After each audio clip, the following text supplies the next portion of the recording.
Hello everyone! Ayan guys, let's eat everyone! Ayan na nga yung ating hapunan, dinner natin guys. Oras ng alas 5:30 ng hapon. Ayan guys, kain tayo! Kain everyone! Kain tayo mga palangga, mga mahal ko sa buhay. Ayan. Salamat na maraming salamat nga pala sa ating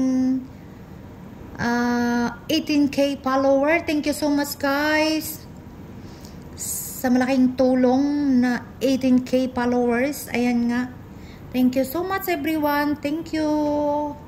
Kain tayo, my low carb diet. Ayan guys, i-try nyo lang yung ganito guys. Simpleng pagkain pero hindi nakakagutom. Healthy food pero maganda ang result sa katawan. Kain tayo. Bye!